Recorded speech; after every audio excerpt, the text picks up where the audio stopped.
ঢাকা উত্তর ও দক্ষিণ সহ দেশের ৬ সিটি কর্পোরেশনের প্রশাসক নিয়োগ দিয়েছে সরকার। স্থানীয় সরকার, পল্লী উন্নয়ন ও সমবায় মন্ত্রণালয়ের প্রজ্ঞাপনে এ তথ্য জানানো হয়। ঢাকা দক্ষিণ সিটি কর্পোরেশনের প্রশাসক হিসেবে নিয়োগ পেয়েছেন আব্দুস সালাম ও ঢাকা উত্তর সিটিতে শফিকুল ইসলাম খান। খুলনা সিটি কর্পোরেশনে নিয়োগ পেয়েছেন নজরুল ইসলাম মঞ্জু। সিলেট সিটি কর্পোরেশনে নিয়োগ দেওয়া হয়েছে আব্দুল কাইয়ুম চৌধুরীকে। নারায়ণগঞ্জ সিটি কর্পোরেশনে সাখাওয়াত হোসেন খান আর গাজীপুর সিটি কর্পোরেশনের প্রশাসক করা হয়েছে শওকত হোসেন সরকারকে। প্রজ্ঞাপনে বলা হয়, পরবর্তী আদেশ না দেওয়া পর্যন্ত সিটি কর্পোরেশনগুলোর পূর্ণকালীন প্রশাসক হিসেবে এই নিয়োগ প্রদান করা হলো। সচিবালয় থেকে যুক্ত হচ্ছেন সহকর্মী আকবর হোসেন সুমন।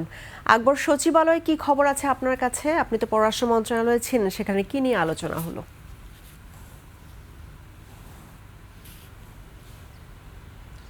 ধন্যবাদ রাহি আপনাকে। আমি এই মুহূর্তে রয়েছি স্বরাষ্ট্র মন্ত্রণালয়ের সামনে, যেখানে আইন শৃঙ্খলা বাহিনীর প্রধানদের সঙ্গে বৈঠক করছেন স্বরাষ্ট্রমন্ত্রী সালাউদ্দিন আহমেদ।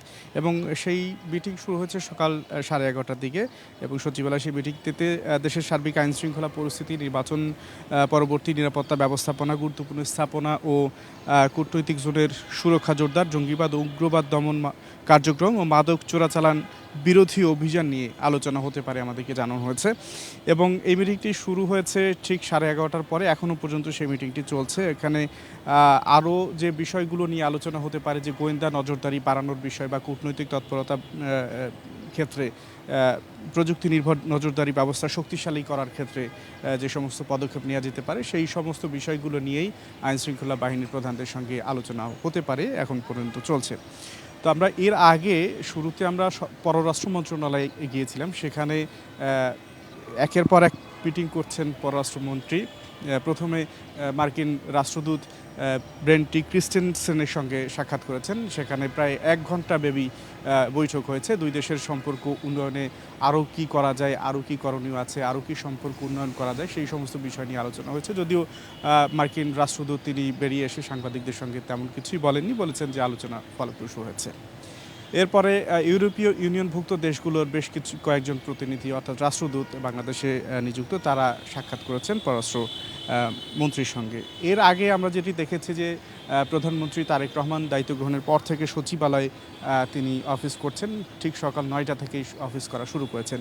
এখানে তিনি বেশ কয়েকটা বৈঠকের পরে চীনের রাষ্ট্রদূতের সঙ্গে বৈঠক করেছেন, অর্থাৎ সৌজন্য সাক্ষাৎ করেছেন চীনের রাষ্ট্রদূত। তারপরে এখানে কৃষক কার্ড চালুর বিষয়ে একটি বৈঠক করেছেন জনাব তারেক রহমান। এই কৃষক কার্ডের বিষয়ে একটু বলে নিতে চাই যে কৃষি বিমার সুবিধা গ্রহণ এবং স্বল্প সুদে কৃষি ঋণ পাওয়ার সুযোগ তৈরি হবে এই কৃষি কার্ডের মাধ্যমে, যেটি সরকারের লক্ষ্য কৃষি খাতকে আরও বেশি সংগঠিত এবং প্রণোদনা ভিত্তিক সহায়তার আওতায় আনার একটি কার্যক্রম এই কৃষক কার্ড, যেটি চালুর বিষয়ে আজকে প্রধানমন্ত্রী একটি বৈঠক করেছেন। এবং বৈঠক শেষে যারা আন্তঃমন্ত্রণালয় সংক্রান্ত যে বিষয় আছে সে তাদের সঙ্গে একটি বৈঠক করেছেন।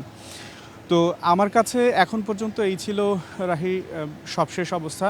পরবর্তীতে এই স্বরাষ্ট্র মন্ত্রণালয়ের বৈঠক শেষ হলে আমরা পরবর্তীতে জানাতে পারবো যে আসলে এই বৈঠকে কী কী সিদ্ধান্ত হয়েছে। রাহি, ধন্যবাদ আকবর আপনাকে।